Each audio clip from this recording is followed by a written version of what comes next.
It just feels like, I don't know, like you're stuck in place. Like getting ahead is incredibly difficult. Hmm. That feeling of the economy just not really giving you a tailwind, maybe even creating headwinds. Yeah, that sense of stagnation is something a lot of people are feeling, I think. Mhm. And it cuts right to the heart of economic health, doesn't it? And personal opportunity. It really does. And that's precisely what we're diving into today. We've got this, well, pretty substantial stack of sources in front of us, Right. focused squarely on the UK economy, and specifically this urgent need. Some of the sources actually frame it as a moral imperative for economic growth. Yeah. Our main source material comes from a really significant two-volume work. It's called Return to Growth, How to Fix the Economy by Jon Moynihan. He's a venture capitalist appointed to the House of Lords. And yeah, having actually held these books, they are physically substantial, quite hefty. They represent a really deep dive by the author into, the data and the analysis. Absolutely. They felt incredibly weighty when they arrived. Definitely not the kind of books you just, zip through lightly. No. So our mission today is to guide you, the listener, through this material. We want to extract the core arguments, the most important insights, and maybe some, well, surprising perspectives from this expert on why growth is seen as so crucial Mm. and what he identifies as the major obstacles holding the UK back. Or basically aiming to understand the diagnosis, right? And the proposed path forward, at least as it's presented in these volumes. I'm actually quite looking forward to this because it feels so incredibly relevant to, well, everyone's daily life. I mean, why should we care so much about this seemingly abstract thing called growth? Right. The book titles make the focus pretty clear, but why is growth, in this expert's view, so incredibly important for a developed Western economy like the UK? Well, one of the most striking arguments presented right off the bat is framing growth not just as like an economic goal, but as a moral imperative. A moral one. Okay. Yeah. The source material really highlights that the wealthy part of the world, where we are, is only about, 20% of the global population? Right. The vast majority, the other 80%, they live in developing countries where growth isn't some kind of luxury. It's a matter of survival, really. Yeah. Basic improvement. And you've spent time in parts of the world others might call developing, haven't you? I have, yes. And the contrast is, it's stark. Life expectancy is dramatically lower. Healthcare is often completely inadequate. Simple medical issues we just take for granted can be fatal there. Hmm. People in these regions are, frankly, desperate for economic growth because it directly translates to things like better health outcomes, access to education, clean water, the ability to escape extreme poverty. So the argument is, So the argument from this perspective is that for someone in a wealthy nation living in relative comfort, to argue against global economic growth is, well, essentially immoral. okay, wow, that definitely reframes it significantly. It's not just about our comfort here, but the wider world. Right. But, okay, bringing it back home to the UK, how does a lack of growth impact the average person's life here? Well, the source contends that in a no-growth world, personal aspiration becomes incredibly difficult. It often feels like a zero-sum game. Zero sum, meaning, Meaning, if the overall economic pie isn't getting any larger and GDP per capita is stagnant, then for you to significantly improve your circumstances, to save more, to achieve your financial goals, it often means someone else has to get less, necessarily. right, so it's like we're all just fighting over a fixed amount of stuff. Precisely. And this source frames that zero-sum dynamic as also being inherently immoral. A functioning, growing economy allows for broad aspiration, you see, where many people can improve their lives at the same time because the total amount of wealth and opportunity is actually increasing. Whereas stagnation. Stagnation, conversely, kind of pits people against each other. That connects directly back to that feeling we started with. How do you build something? How do you save if the ground isn't stable or expanding beneath you? Well, the source would argue it's incredibly hard, maybe impossible, for the aggregate population to do that in a truly no-growth environment. I mean, individuals might succeed, sure, but that success in a stagnant system can feel like it comes at the expense of others. This perspective also offers a pretty fascinating historical lens on this too, doesn't it? It does, yeah. The source points out that for a very, very long period in the UK, roughly 600 years, from about 1150 to 1750, there was essentially zero economic growth. Wow, 600 years. Yeah, imagine that. For centuries, jobs were static. Wages didn't increase year over year. You were born, you probably did the job your father did, earned the same wage, and your kids would likely do the same. 6 centuries of basically feeling stuck. Right. Then, starting around 1750 with the Industrial Revolution, everything changed. We entered this period of rapid, sustained growth that lasted, pretty much until about the year 2000. Jobs increased yearly. Wages for the same work went up. Innovation created new industries, made workers more productive, more valuable. There's this clear societal expectation. The source calls it a social compact, that your life, and certainly your children's lives, would be better than yours. That must have been a huge shift in outlook. Profound. Absolutely. The concern raised in these sources, though, is that this period of widespread progress has largely stopped, halted in the last couple of decades. GDP per capita is argued to be stagnant, job growth seems concentrated in lower wage sectors, and average wages haven't really seen real increases. And again, this is framed as Immoral. Wow. Because the source argues everyone should have the right to expect a decent life and the opportunity to build and improve their circumstances without being trapped in that zero-sum competition. Okay, so if growth is this critical moral and practical goal, and it stalled in the UK, what does this expert actually identify as the core problems? What's holding things back according to all this research? Well, based on the detailed analysis in the books, and it draws from a wide range of economic literature and data, the fundamental issues are basically boiled down to three main barriers. Okay, and those are? Government's too big, taxes are too high, and regulation is too much. The big three hurdles to growth, then. Exactly. And it's actually worth noting that the author states that since completing the books, his conviction has apparently strengthened that regulation might be the most significant, the most detrimental of the three. Wow, okay. That's a strong statement. So let's really dig into the regulation piece first, then. Where does this critique come from? What's the sort of intellectual foundation for it? It draws heavily from economic thinkers like F.A. Hayek, specifically his concept of the fatal conceit. The fatal conceit. Yeah, it's the idea that governments, or maybe just a specific group of clever people in power, fall into this trap of believing they possess superior knowledge and foresight, that they know best how to organize and plan society from the top down. Right, I see. And the consequence of that belief? According to this view, it inevitably leads to an explosion in the number of laws, the creation of countless regulatory bodies, and just a massive increase in government spending directed by these central plans. Okay. The core critique is that government intervention, while, often well-intentioned to fix perceived problems, it invariably has unintended consequences.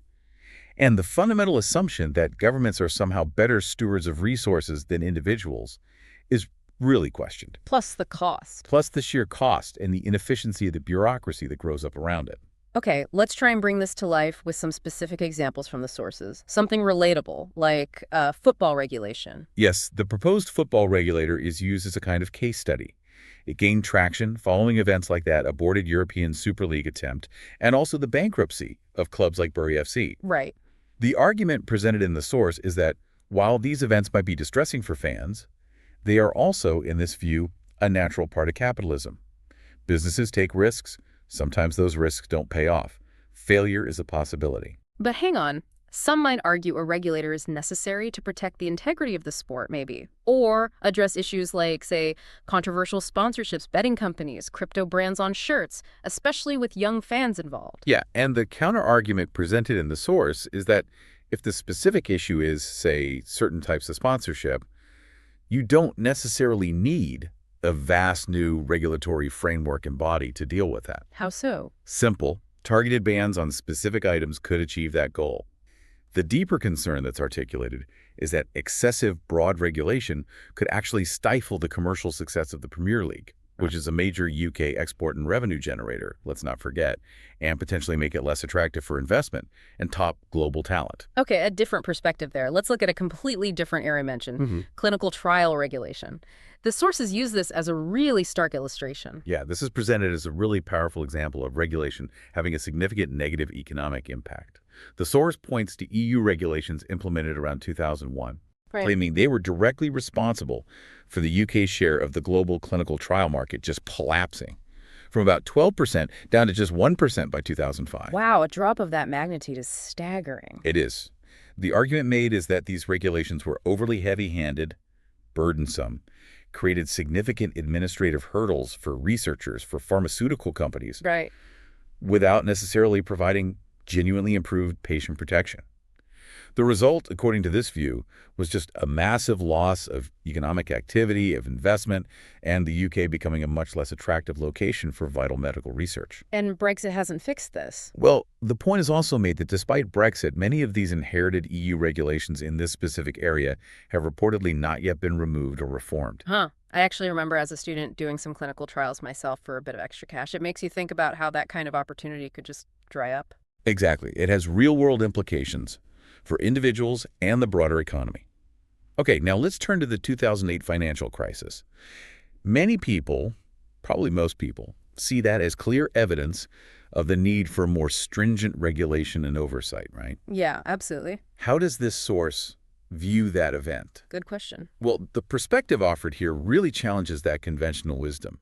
It argues that the 2008 crash was actually a result of either too much regulation or, more specifically, the wrong kind of regulation. The wrong kind. A central critique is directed at the decision to bail out banks deemed too big to fail and basically keep them operating in their existing form. Okay, so what was the alternative proposed in the source then? The alternative highlighted is a system similar to the U.S. Chapter 10 bankruptcy process.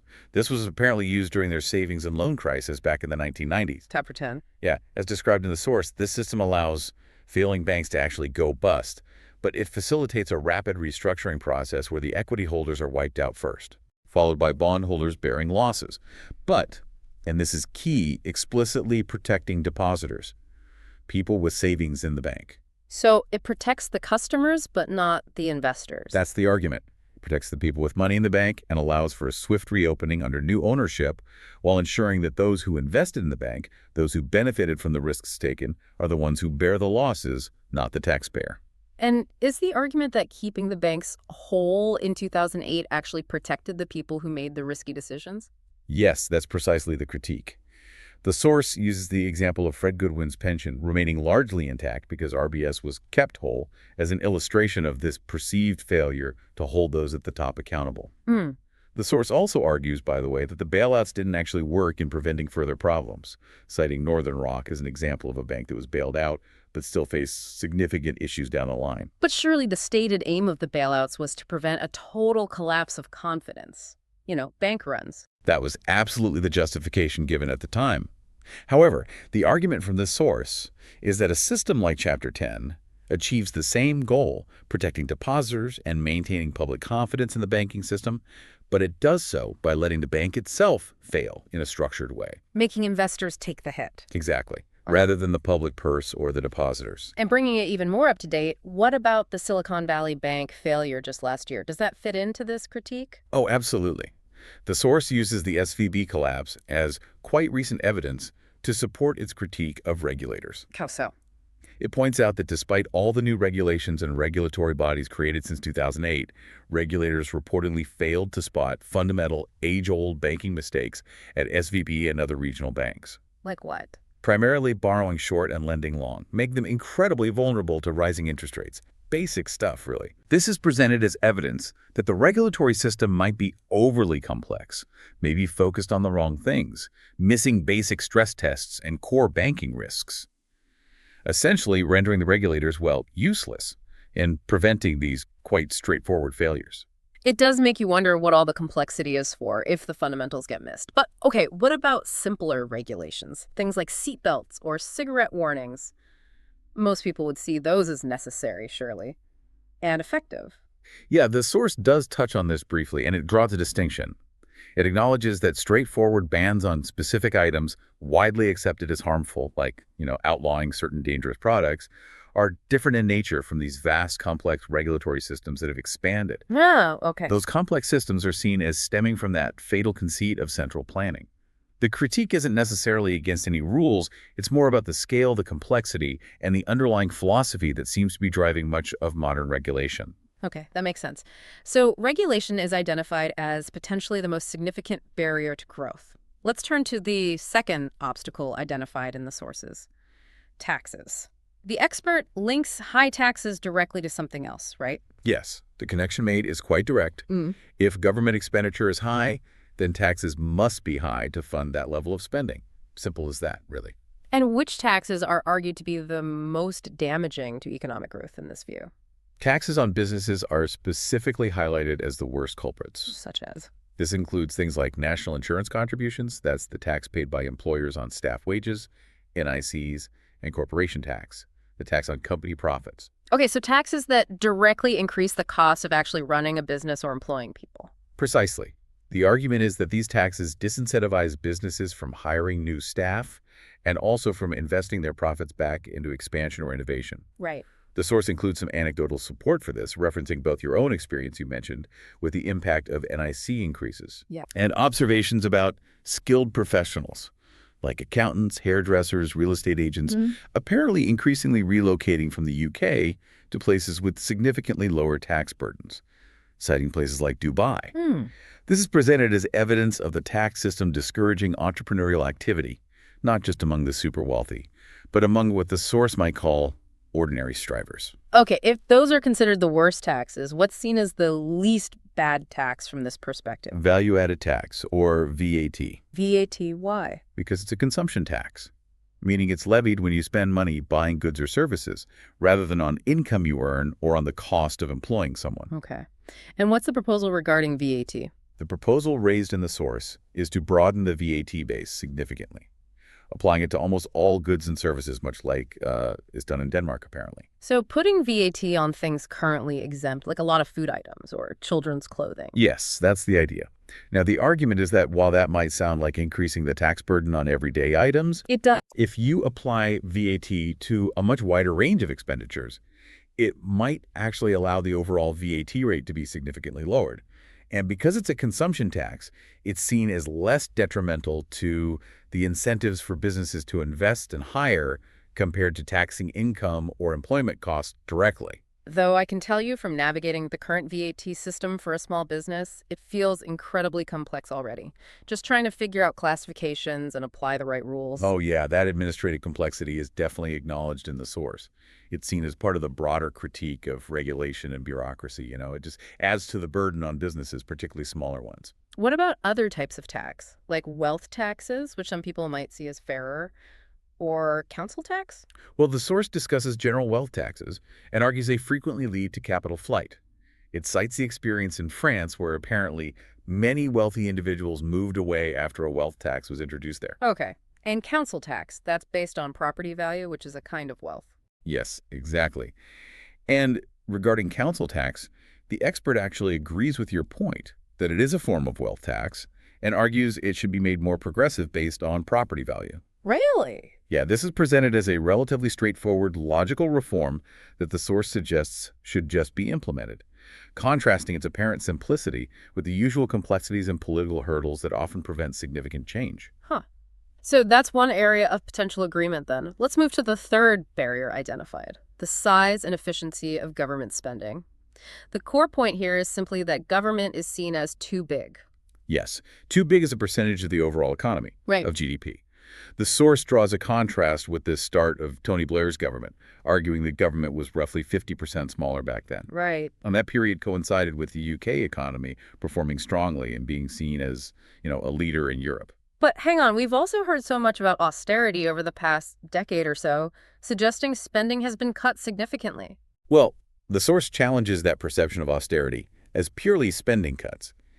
It argues that nominal government spending, the actual pounds spent, actually increased year after year. Okay. Though it acknowledges that in real terms, adjusting for inflation or maybe compared to perceived needs, it might have felt like cuts or been insufficient. Right. But the central argument is reiterated. High expenditure requires high taxation, which then circles back to the problems we already discussed regarding taxes hindering growth. You've used my own personal experiences before to illustrate points about public services like the rapid response of police compared to lengthy waits for ambulances or scans or issues with prison capacity. How do those kinds of anecdotes fit into this expert's critique of the size or efficiency of government? Those examples are sort of framed through the lens of this diagnosis. The question isn't necessarily presented as public services being fundamentally under-resourced, but rather whether they're operating inefficiently, perhaps doing the wrong things, or maybe suffering from the inherent issues of centralized planning and bureaucracy, that fatal conceit, again, which might be preventing resources from being used effectively to deliver the core services people need. And the NHS receives particularly strong criticism in these sources, doesn't it? It does, yes. Yeah. The source contains very pointed criticism of the NHS, describing it as fundamentally a communist system that embodies the fatal conceit, arguing it's primarily run by administrators rather than clinicians. Strong words. Very. It's compared unfavorably to insurance-based healthcare systems in countries like France and Germany, which the source claims achieve better outcomes despite similar levels of total spending. And the increasing number of people in the UK opting for private healthcare, including, as the source notes, staff at institutions like the Bank of England, is presented as a significant vote of confidence against the state-run system. Now, some might defend the NHS fiercely, as a point of national pride or essential for equity of access. How does the source reconcile that view? The source's critique really focuses on the system's structure and its efficiency. It argues that its centralized, centrally planned nature is the primary barrier to performance and responsiveness, almost regardless of how much money is actually put into it. Right. And while the U.S. system is acknowledged as having its own significant problems, particularly around cost and access for the uninsured, obviously the source suggests that for certain services, like getting prompt diagnostic scans, and after attempting to adjust for demographic or social factors, the U.S. system's speed might, from this expert's perspective at least, be preferred over the NHS's waiting times. The core issue, in this view, is the fundamental model. It's systemic. Okay, so the diagnosis seems clear from this perspective. Government too big, taxes too high, and regulation too much, all stemming from this idea that those in power overconfidently believe they can centrally plan outcomes. Let's broaden the scope a bit to the underlying economic philosophies that are touched upon. The sources mention a historical kind of war of ideas. Yes, they do. It references the long-standing debate between Keynesian economics, which largely focuses on managing demand within the economy. Right, boosting spending. Yeah, often involving significant government spending to boost demand, which then, as we said, necessitates high taxes. And this approach is argued to potentially hinder individual freedom and entrepreneurial activity. Okay, and the other side, the supply side perspective, which this expert clearly aligns with. The supply side approach, as presented here, focuses on making it easier for the economy to produce goods and services. It's about reducing the obstacles for entrepreneurs to start businesses, for businesses to invest and hire, and for individuals to be more productive. Right. The argument is essentially that the focus since World War II has been overwhelmingly on the demand side, and the supply side has been neglected, leading to the stagnation we see. This ties back into Brexit, which you've been quite vocal about supporting personally. The EU is often presented as a free trade area, but the sources describe it very differently. Yeah, the source strongly describes the EU not as a true global free trade bloc, but more as a protectionist cartel. A cartel. Meaning, while it facilitates free movement and trade within its borders, it imposes significant external tariffs and non-tariff barriers on goods coming from outside the bloc. Like what, for instance? Examples used include tariffs on things like Moroccan tomatoes, or restrictions on products like chlorine-washed chicken from the U.S., or having to source expensive beef from within the EU rather than potentially cheaper, high-quality beef from elsewhere. Okay. The argument presented is that true free trade, globally, is a key driver of national prosperity. It uses New Zealand's abolition of tariffs as a successful case study of that principle. So, from this specific perspective, Brexit was fundamentally about escaping that protectionist structure. Yes, that's the argument. And the source argues that despite the, obvious complexities of the new trade arrangements, benefits have been gained. What kind of benefits? Claimed benefits mentioned include increased soft power and agility in foreign policy, citing the UK's swift support for Ukraine as an example of that agility. Right. There's also the significant sum of money no longer paid into the EU budget, which is argued to be substantially more than the often quoted figure. Money which the source notes was directed towards the NHS. Although, as we discussed, the expert is highly critical of how the NHS actually uses its funding. Okay. And the perceived annoyance or sort of punitive stance taken by the EU towards the UK post-Brexit is framed almost childishly in the source as an attempt to discourage other members from even considering leaving. Interesting take. Finally, let's come back to the fundamental nature of capitalism, risk, and fairness. The source repeatedly stresses that for capitalism to function properly, businesses must be allowed to fail. Yeah, it's presented as pretty much non-negotiable. Taking risk is inherent to entrepreneurship, and if a risk doesn't succeed, The consequence has to be failure. The business has got to let things go bust. This is positioned as a direct counterpoint to that too big to fail mentality we discussed earlier. But isn't there an inherent unfairness in that? I mean, some people just start with huge advantages, being smarter, having better connections, maybe coming from wealth. Well, the source does acknowledge that, yes, some individuals are inherently smarter or have more privileged starting points. That's undeniable. However, it also frames looking after one's family as one of the most powerful and, frankly, natural drivers of ambition and achievement. Right. While recognizing this natural desire to benefit one's family, the source does concede the need for a basic safety net to ensure no one falls below a certain minimum standard of living. But it pushes back against the idea of striving for strictly equal outcomes, regardless of individual effort or ability. Is that fair? Yes, that seems to be the thrust. The source uses that old, cynical phrase, apparently from the Soviet era, they pretend to pay us and we pretend to work, Ah, yes. to illustrate the point that without clear incentives linking effort and success to reward, overall productivity and efforts are significantly undermined. While acknowledging, sure, some people are driven purely by altruism, the general human desire to see tangible benefits for their work is presented as a natural and necessary component of a productive economy. And it seems being smart isn't the only key ingredient for success either, according to this perspective. Correct. The source argues that raw intelligence definitely isn't the sole determinant of success. Other factors are presented as equally, maybe even more vital. Things like the ability to defer gratification. Think of saving or investing for the future instead of spending now. A basic understanding of concepts like compound interest, emotional control, and importantly, humility. The willingness to recognize you don't know everything, to learn and to adapt when things change. We've certainly covered a lot of ground there, dissecting the key arguments presented in this really substantial work. Indeed. The central message from the source material is pretty clear, isn't it? Economic growth is presented as a crucial moral imperative, both globally and for enabling individual aspiration here in developed nations. Yeah. And the stagnation in the UK is attributed primarily to a government seen as too large, taxes game too high, and particularly excessive regulation, which is argued to stem from this misplaced belief in the state's ability to plan and control everything, that fatal conceit.